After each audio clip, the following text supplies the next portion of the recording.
ధరణి news జనం కోసం నిజం కోసం సామాన్య గొంతుక.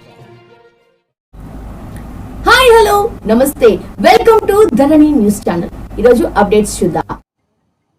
ఈనాటి ఈ సభకు ముఖ్య అతిథిగా విచ్చేసిన అస్సాం ముఖ్యమంత్రి హేమంత్ బిశ్వా శర్మ గారికి, ఏదైతే బిశ్వా శర్మ గారు ఇక్కడ మన రాష్ట్ర రథసారథి ఏ విధంగానైతే హిందూ టైగర్గా ఉన్నారో, అదే విధంగా అస్సాం ముఖ్యమంత్రి గారు కూడా అక్కడ హిందూ టైగర్గా ఉండి హిందువులకు అండగా వండుకుంటూ బంగ్లాదేశ్ నుంచి మన సరిహద్దులోకి రానియకుండా మన సరిహద్దును కాపాడుకుంటూ ఏదైతే అక్కడ అందరికీ అండగా ఉంటున్న మన ముఖ్యమంత్రి గారు మన తెలంగాణ ప్రాంతానికి వచ్చి ఇక్కడ మన ముఖ్యమంత్రి గారు చేసే విషయంలో ఏదైతే ఉద్యోగుల పక్షాన ఏ విధంగా చేస్తున్నాడో మనకు అండగా భారతీయ జనతా పార్టీకి అండగా ఉంటూ ఇక్కడిని ఎండగట్టడానికి ఇక్కడికి వచ్చిండ్రు. వారిని మాట్లాడవలసిందిగా కోరుతున్నాను. मैं तो समझा नहीं क्या बोल रहा है, लेकिन अच्छा ही बोला होगा ना. ठीक है, बहुत बहुत धन्यवाद पद्मा जी को. हमारा जिला अध्यक्ष है, हमारा तेलंगाना का अध्यक्ष बंडी संजय जी, ओबीसी मोर्चा की राष्ट्रीय अध्यक्ष के लक्ष्मण जी मोहन राव जी, प्रेमांदर जी, धर्मा राव जी, श्री विजय रामा राव जी, आर प्रकाश रेड्डी जी, इटाला राजेंद्र जी, शोभा जी, और मेरा साथ असम से आए हुए हमारा सांसद पल्लव लोचन दास जी, जयंत मल्ल बरुआ जी, मंच में विराजमान हमारा नेतागण, भाइयों बहनों और आज सभा में उपस्थित प्रजागण. असम प्रजला तारुपुना मी अंडराकी ना हृदय पूर्वक नमस्कार मुल्लु.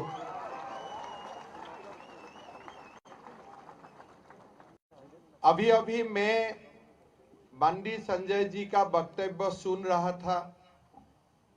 तेलुगु भाषा तो मैं पूरा नहीं समझता हूं, लेकिन जो इमोशन है भाषण में और जब मन से 317 जियो का खिलाफ बोल रहा था, इससे मेरा एक विश्वास हो गया. और आप लोग का जितना यहाँ में समर्थन है उससे मेरा एक विश्वास हो गया कि मुझको और एक बार हैदराबाद में आना पड़ेगा.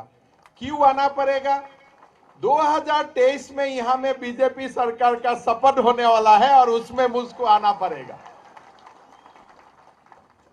लोगों का इतना सपोर्ट है, लोगों का एक विश्वास हो गया है कि अभी नरेंद्र मोदी जी का साथ मिलके एक नया तेलंगाना बनाना है. ये लोगों का मन में विश्वास हो गया है. भाइयों और बहनों, मेरा जो प्रदेश है छोटा प्रदेश है. तेलंगाना प्रदेश का जो एनुअल इनकम है, जीडीपी है, करीब करीब 9 लाख करोड़ है. और हमारा असम का जीडीपी कितना है? 3.5 लाख करोड़. ठीक है, तो हम असम से आधा ही होगा इकोनॉमी का ओर से.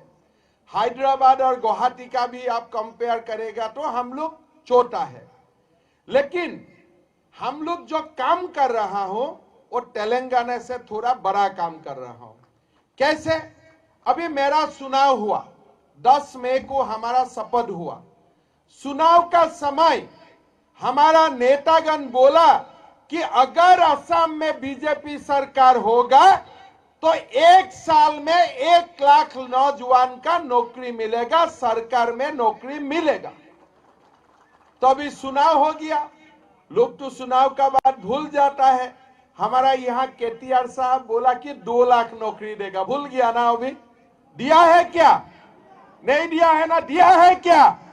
भूल गया.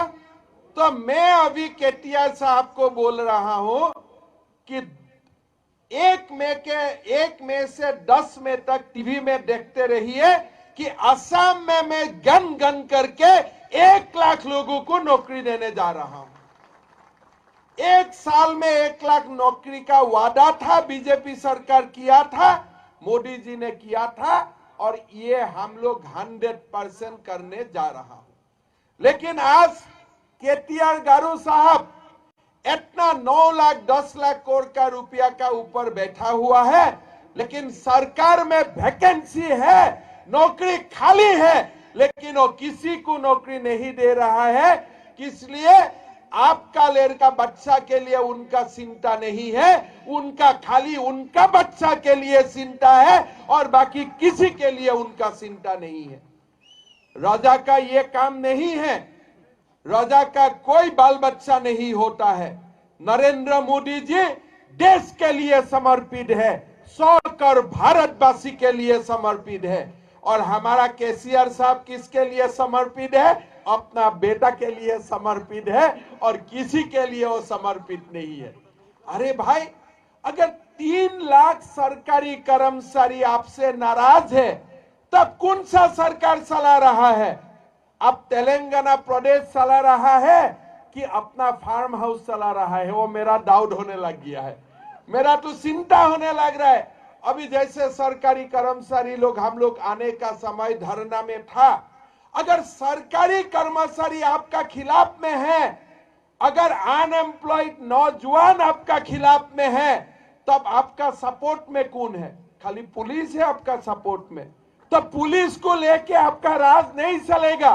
पुलिस तो ऐसा चीज है, आज आपका साथ है और जो दिन बीजेपी वोट लेगा वो दिन बीजेपी का साथ हो जाएगा। वो लोग इधर से उधर रहेगा, वो लोग आपका दोस्त नहीं है। अगर आपका दोस्त है तो आपका जनता है, आपका प्रजा है, लेकिन आप जनता का साथ गद्दारी कर रहा है, आप नौजवानों का साथ गद्दारी कर रहा है, सरकारी कर्मचारी का साथ गद्दार कर रहा है, तो आपका बहुत दिन रात चलने वाला नहीं है। ओवैसी आपको बहुत दिन चला नहीं पाएगा। बाबर जैसा खत्म हो गया, ओवैसी भी खत्म हो जाएगा, वो बहुत ज्यादा दिन नहीं लगेगा। भारत में ऐसा एक अहंग था, कांग्रेस का भी अहंकार था कि बाबर और औरंगजेब को लेके हम लोग बहुत दिन चल पाएगा, लेकिन देश ने निर्णय किया कि बाबर और औरंगजेब चलेगा नहीं। केसीआर साहब, वो ओवैसी वाला चक्कर भी ज्यादा दिन चलने वाला नहीं है। भारत बाबर, औरंगजेब, निजाम और ओवैसी से मुक्त होने वाला है और हम उसी रास्ता में चल पड़ा है और वही काम होगा। अभी भारत को कोई रुकने वाला नहीं है। जैसे आर्टिकल 370 खत्म हो गया, जैसे राम मंदिर बनना काम शुरू हो गया, यहाँ में भी निजाम का नाम और निशान मिट जाएगा, ओवैसी का नाम और निशान मिट जाएगा। वो दिन ज्यादा देर नहीं है, इसलिए भारत अभी जाग उठा है। भारत कोई सुडू सेकुलरिस्ट या भारत जो कम्युनल पॉलिटिक्स करता है, वो लोग उनको और मानेगा नहीं। अभी केसीआर गारू जी का जीवन में क्या है? अपना बेटा का मुख्यमंत्री बनाओ, बेटा का बाद उनका ग्रैंडसन को मुख्यमंत्री बताओ, अगर पेट में कोई है उनके लिए भी प्लान करो, वो भी कैसे सीएम बन पाएगा?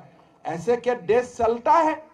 आज नरेंद्र मोदी जी ने देश को एक नया रास्ता दिखाया, देश को नया रास्ता दिखाया कि देश कोई परिवार का नहीं है, देश भारत का जनता का है, 100 करोड़ भारतवासी का है।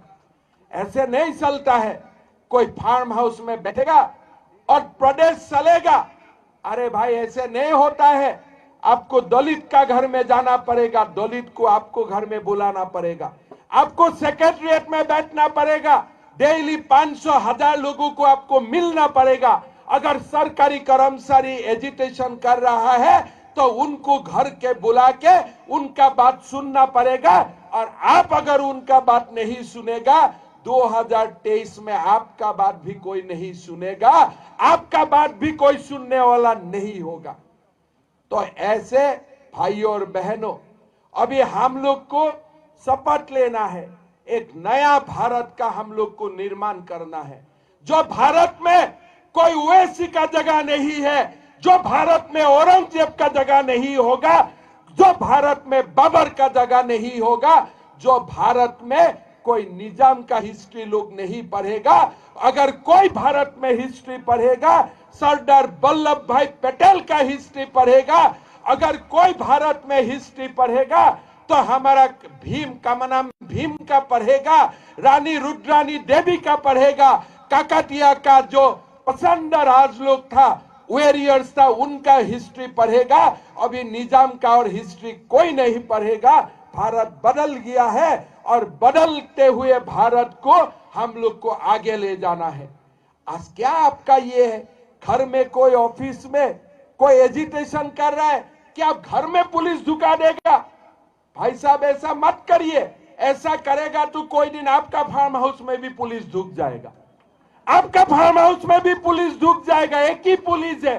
अगर आज आपका इशारा में वो पुलिस बंडी संजय जी का ऑफिस में घुसा है, वही पुलिस 2023 में हमारा इशारा में आपका घर में भी घुस जाएगा। हम ऐसा करेगा नहीं, अलग बात है। बीजेपी ऐसा नहीं सिखाता है हमको, अलग बात है। लेकिन एक रामायण में बात है कि आप बाली के लिए जो तीर लगाएगा वो सुग्रीव के घर में भी वही आएगा, ऐसा ही बात है। आप कोई प्लॉट, कोई कंस्पिरेसी आप दूसरा के लिए करेगा, वो आपका ऊपर भी आ जाएगा। मैं तो खुद पुलिस देखा हूं। पुलिस का क्या है, एक कमिश्नर है, आज बोलो ये करो ये करेगा, कल वो बोलो वो करेगा। जो भी मुख्यमंत्री होगा 2023 में बीजेपी का मुख्यमंत्री बनने वाला है, तेलंगाना में 100% बनने वाला है। अभी 500 करोड़ से ऊपर रुपया खर्चा किया इटाला राजेंद्र जी को हरवाने के लिए। क्या हरवा सका? हरा क्या? नहीं हरा। किस लिए? धन शक्ति से प्रजा शक्ति सबसे ऊपर है। धन शक्ति से प्रजा शक्ति ऊपर में है। अगर भारत में धन शक्ति का बल ज्यादा होता था तो अंबानी और टाटा भारत का प्रधानमंत्री होता था, साई वाला नरेंद्र मोदी जी भारत का प्रधानमंत्री नहीं होता था। अभी एक व्यक्ति को इलेक्शन हरवाने के लिए आपने 500 करोड़ पैसा खर्चा किया। कहां से वो पैसा मिला आपको? क्यों इतना पैसा आपने खर्चा किया? क्या यह पैसा आपका है? यह पैसा क्या आपका है? आपका क्या पिताजी हैदराबाद का निजाम था क्या? यह पैसा क्या आपका है? यह जनता से लूटने वाला पैसा आप खर्चा कर रहा है, वो ठीक बात नहीं है, ठीक बात नहीं है। अभी प्रजा जाग उठा है, जनता जाग उठा है और अभी अभी जो चुनाव हुआ ये प्रमाण करता है कि अभी और केसीआर केटीआर का शासन नहीं चलेगा। यहाँ नरेंद्र मोदी भारतवासी तेलंगाना वासी का अभी सरकार चलेगा, बीजेपी का सरकार चलेगा, ये आज तैयार हो गया है। अरे भाई आपका पास नौकरी खाली है, आप लोगों को नौकरी नहीं देगा। आपका सरकारी कर्मचारी है, ट्रांसपेरेंट पॉलिसी बनाइए। हमने अभी निर्णय किया है कि हमारा हर साल जो भी तीसरा दूसरा जगह में है, अगर अपना होम डिस्ट्रिक्ट में आना है, हर साल कंप्यूटर में आप नाम डालिए, जो जिसको होम डिस्ट्रिक्ट आना है आप आइए। लेकिन हम लोग एकदम ट्रांसपेरेंट पॉलिसी कर चुका है कि ट्रांसपेरेंट पॉलिसी से आपका ट्रांसफर होगा, आपका बदलना होगा। लेकिन यहाँ में तो कोई ट्रांसपेरेंसी नहीं है, जिसका मन जैसे लगे ऐसे करे। खाली आपको केसीआर जी और केटीआर गारों का तुलसी जापिए तो सब काम हो जाएगा। लेकिन अगर कोई लोग निष्ठा से सरकारी काम करे तो उनका काम नहीं होगा। ऐसे कैसे चलेगा? निष्ठा परिवार का ऊपर नहीं होगा। ऐसा भूल गांधी फैमिली में किया और आज गांधी फैमिली का भारतवासी ने नाम और निशान गायब कर दिया भारत से। कोई फैमिली का राज नहीं चलेगा, वो भारत का संस्कृति और नहीं है। भारत में परिवार शक्ति से लोक शक्ति ज्यादा मजबूत है और हमेशा भारतवासी ये प्रमाण किया है और आगे में वही होने जा रहा है। भाई और बहनों, सवेरा होने का पहले अंधारा आते हैं। कल हुआ है, बंडी संजय जी का गिरफ्तारी हुआ है, शोभा जी का गिरफ्तारी हुआ है। इमरजेंसी का समय में आडवाणी जी, वाजपेयी जी का गिरफ्तारी हुआ था। नरेंद्र मोदी जी, अमित शाह जी को भी जेलना पड़ा था। किस लिए? बीजेपी विश्वास करता है सवेरा होने का पहले अंधेरा होता है, लेकिन हर अंधेरे का बाद सवेरा होता है। ये जगत का नियम है। अभी बंडी संजय जी का साथ आपने जो किया उससे मेरा विश्वास हो गया कि आप अभी फ्रस्ट्रेटेड है। आप इटाला जी का साथ आप जब निर्वाचन से हार गया, उसका बाद आप फ्रस्ट्रेटेड हो गया, अब पागल जैसा हो गया है, आप कुछ भी अभी कर सकता है। लेकिन ये भी मन में रखिए, आप कुछ भी मत कीजिए, किसलिए बीजेपी शासन में आने वाला है तो बीजेपी एक एक हिसाब ले लेगा। तो इसीलिए आपका जब मन आए वो मत कीजिए, आप वही कीजिए जो करना आपके लिए उचित है, जो करने के लिए आपको मुख्यमंत्री का आसन मिला है। तेलंगाना राष्ट्र बना था, सीपीएम सीपीआई बोला था तेलंगाना मत बनना चाहिए। आज केसीआर जी किसको खाना खाने बुलाता है? सीपीएम और सीपीआई को बुलाता है। और जब सीपीएम और सीपीआई वो भी डूबता हुआ सूरज है, तो एक डूबता हुआ सूरज को खाना खाने बुलाता है। तो उसी से सिग्नल हो जाता है कि अभी सूरज डूबने वाला है और अभी काम नहीं है। तो आप लोग इकट्ठा रहिए, संगठित रखिए, भारत माँ का जयगान करते हुए आगे बढ़िए। हम लोग को प्रकाश लाना है, बीजेपी सरकार तेलंगाना में लाना है, और बीजेपी सरकार शासन में आएगा, तेलंगाना का अनएम्प्लॉयड लोग का साथ हम लोग जस्टिस करेगा, सरकारी कर्मचारी का साथ हम लोग जस्टिस करेगा, और तेलंगाना को आगे ले जाएगा। भारत का सबसे बड़ा प्रदेश बनाने के लिए भारतीय जनता पार्टी तेलंगाना को आगे लेके जाएगा। हम तो यहाँ आया था सीखने के लिए कि हमारा से बड़ा प्रदेश है, हम सीखेगा कैसे नौकरी देना चाहिए। हम तो छोटा, उनका हिसाब से हम बहुत छोटा है, 50 साल मेरा उम्र है। मैं तो आया था सीखने के लिए। अभी मैं क्या सीख के जाऊं? अभी तो मैं सरकारी कार्यालय में डेली आता हूं, 500,000 लोगों को डेली मिलता हूं। अभी केसीआर साहब से मेरे अगर सीखो तो मेरा भी फार्म हाउस हो जाएगा, मैं भी फार्म हाउस में बंदी बन जाऊंगा। यहाँ में तो मैं सीखने आया था कि 1 साल में तुम्हें 1 लाख युवाओं को नौकरी देगा। अगर यहाँ में कोई फॉर्मूला है मैं लेके जाऊंगा तो आगे मैं और भी करूंगा, लेकिन यहाँ तो फॉर्मूला उल्टा है, नौकरी नहीं देने का फॉर्मूला है। तो यहाँ मैं सीखने के लिए आया था, लेकिन मेरा मन में लगा यहाँ से कुछ सीखने का कोशिश करूंगा तो मेरा रेल पट्टी से उतर जाएगा। तो अभी यहाँ से मुझको सीखना नहीं है, सरकार से सीखना नहीं है, लेकिन लोगों से सीखना है। कि इसलिए आप लोग ने जो काम किया है, इतना अत्याचार किया, फिर भी आप लोग सरेंडर नहीं किया। सरकारी कर्मचारी लोगों का ऊपर अत्याचार हुआ, लोगों का शहीद हुआ, लेकिन सरकारी कर्मचारी अपना विचार के लिए लड़ते रहा। मैं तेलंगाना प्रदेश का लोगों को बार बार प्रणाम करता हूं, बार बार नमन करता हूं, और आप लोगों का नेतृत्व में ही एक नया भारत का विकास, एक नया भारत का जो सपना हम लोग देखता हो, यहाँ से ही वो साकार होगा, मेरा वो विश्वास है। तो आप लोग को मैं निमंत्रण करता हूँ। यहाँ में हमारा भद्रकाली माँ है, और मेरा असम में माँ कामाख्या है, शक्ति का स्वरूप है, शक्ति का प्रकाश है। तो माँ भद्रकाली हम लोग को शक्ति देगा, माँ कामाख्या आप लोग को शक्ति देगा। अन्याय का साथ लड़ते रहिए, कुछ भी हो, लेकिन अन्याय का साथ हम लोग कॉम्प्रोमाइज नहीं करूंगा। शोभादी काल जेल से आएगा, लेकिन हमारा कार्यकर्ता लोग रेडी होके रखिए। जब भी डिक्टेटर मुख्यमंत्री बनता है, प्रधानमंत्री होता है, देश में इमरजेंसी जैसा होता है, कष्ट होगा, आप लोग को परिश्रम करना पड़ेगा, लेकिन कष्ट और परिश्रम का फल हमेशा मीठा होता है। और वो कष्ट और जो हमारा ऊपर जो वो लोग हमला करेगा, इसी से ही एक नया तेलंगाना बनेगा। इसलिए आप लोग को डरना नहीं है, आप लोग को संग्राम करना है, आप लोग को अपना काम और मकसद में डट के खड़ा रहना है। इसलिए इंदिरा गांधी जैसा डिक्टेटर को भी भारतवासी ने समुद्र में फेंक दिया था, और यहाँ में तो समुद्र रेडी है, किसको फेंकना है तेलंगाना वासी खूब अच्छी से जानते हैं। कि इसलिए यहाँ डिक्टेटरशिप नहीं चलेगा। भारत का मिट्टी में डिक्टेटरशिप आगे भी नहीं चला था, और भविष्य में भी नहीं चलेगा, ये पक्का है।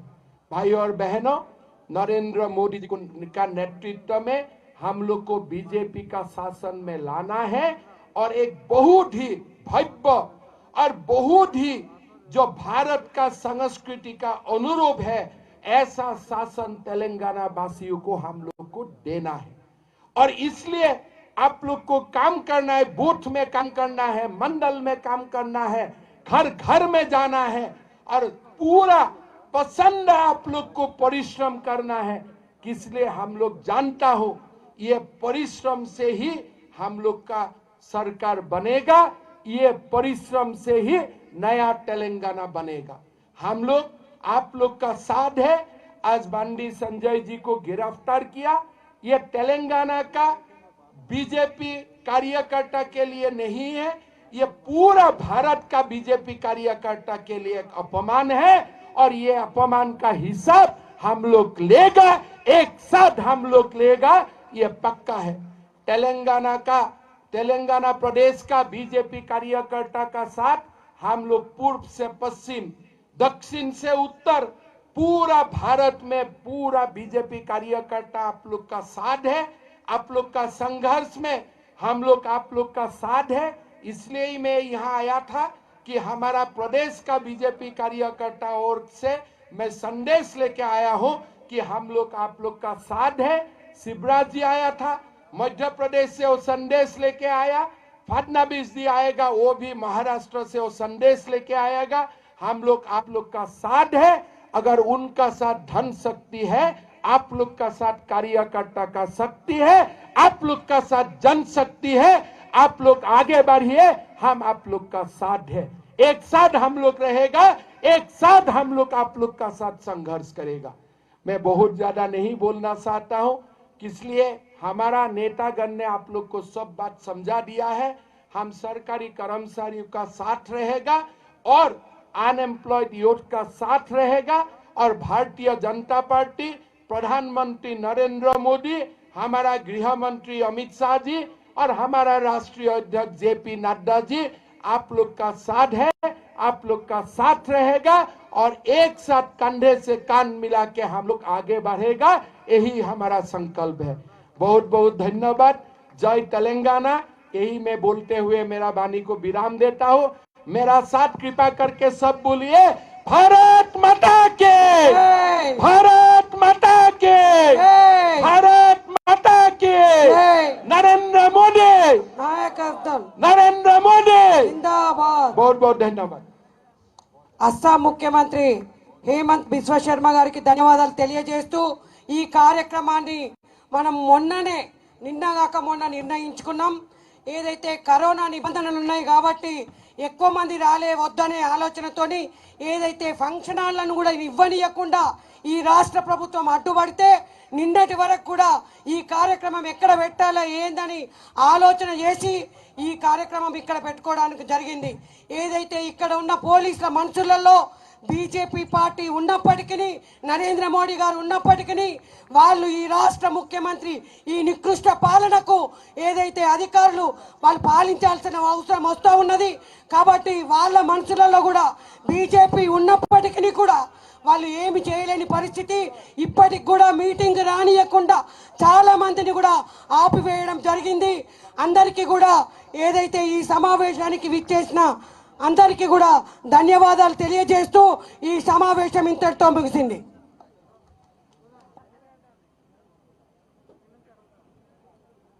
మీడియా మిత్రులందరికీ కూడా పేరు పేరున ధన్యవాదాలు తెలియజేస్తా ఉన్నాను.